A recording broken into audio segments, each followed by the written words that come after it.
Juste avant de vous donner la parole, je vous propose d'ouvrir un nouveau numéro de notre chronique géopolitique, Décryptons le monde, avec Gérard Vespierre, notre analyste valdoisien. Bonjour Gérard. Bonjour à vous Jacqueline, à vos invités et aux auditeurs. Alors Gérard, après nos récentes étapes en Russie puis en Afrique, vous nous proposez ce matin de réfléchir à la situation chinoise.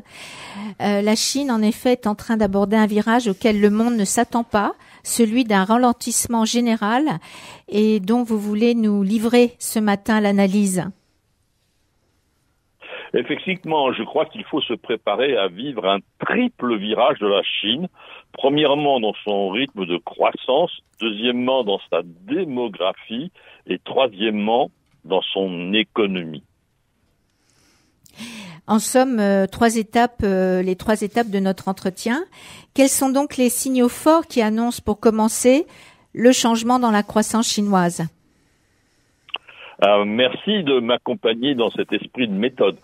Il y a un changement en réalité depuis 2008. Il y a eu trois séquences dans la croissance chinoise, 1965-1995, 30 ans de croissance accélérée et puis 15 ans de croissance stable au taux de 10%.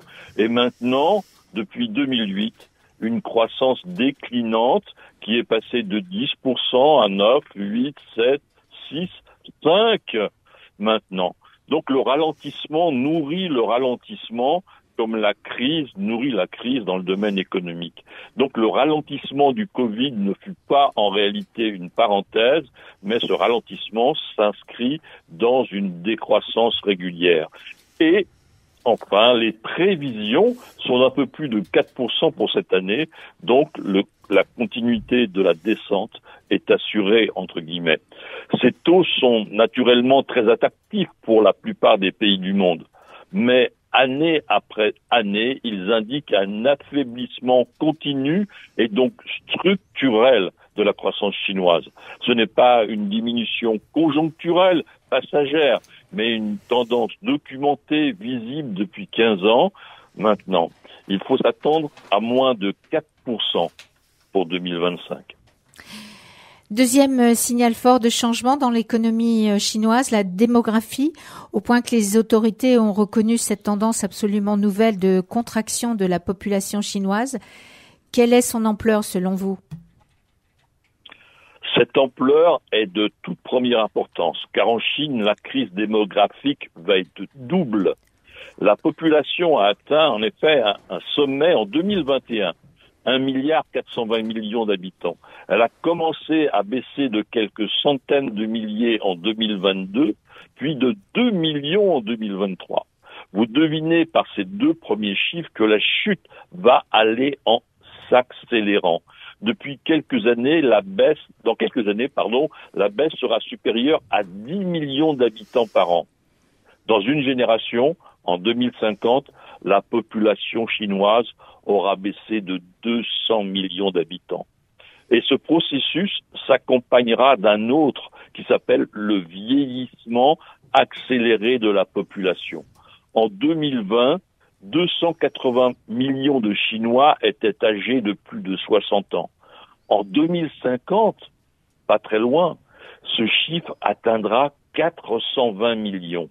La Chine va donc subir une radicale et profonde transformation démographique.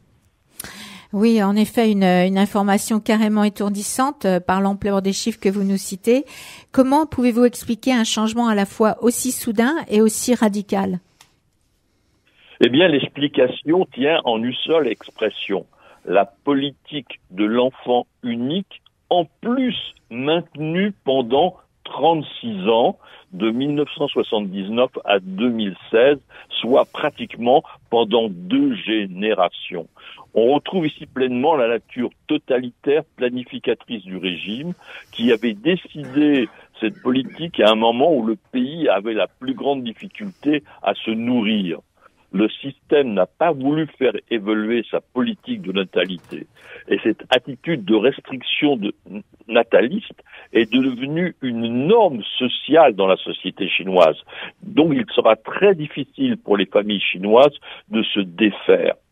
Mentalité nouvelle, habitat réduit et coût de l'éducation des enfants ont construit un corset antinataliste dont le pays aura le plus grand mal à sortir, quelles que soient les décisions du gouvernement.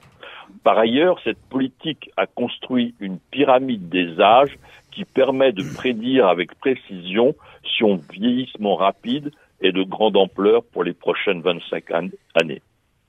On peut donc imaginer qu'un tel bouleversement va avoir des conséquences assez retentissantes. À quoi faut-il s'attendre ?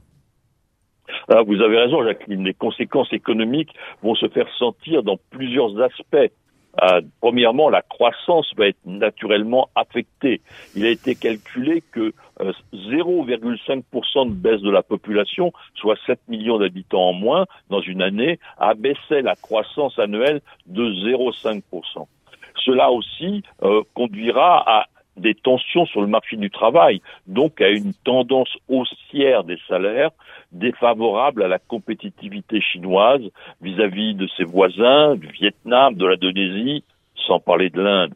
La Chine demandera également des comptes dans sa jeunesse. Elle commence, cette jeunesse, à quitter les grandes villes et on peut trouver les premiers signes d'exil, figurez-vous, aux États-Unis. Un renversement de situation donc difficilement imaginable il y a quelques années. Gérard, au début de votre entretien, vous avez évoqué une troisième dynamique de changement. Quelle est-elle ? Elle a pour nom le poids des dettes. Le secteur immobilier et les régions sont très endettés. Les deux plus grands groupes de construction, Evergrande et Country Garden, cumulent, tenez-vous bien, plus de 500 milliards d'euros de dettes. Le premier vient d'être mis en liquidation par un tribunal de Hong Kong. Les sociétés de financement de l'immobilier en subissent aussi les conséquences. Le groupe Zongzi, géant de la finance parallèle, très exposé au marché de la construction, affiche une dette de 64 milliards d'euros. Il s'est déclaré en faillite au début de ce mois de janvier en 2024. L'État chinois dispose certes de très grandes réserves, mais le système financier et bancaire du pays va être mis à rude épreuve. Nous avons 3 raisons structurelles pour nous préparer dès maintenant aux difficultés de la Chine. Des raisons, comme toujours, basées sur des analyses factuelles et chiffrées. Votre marque de fabrique qui se retrouve une fois encore dans cette analyse de la situation chinoise et laisse présager que le phénomène va durer. Merci à vous, Gérard Vespierre.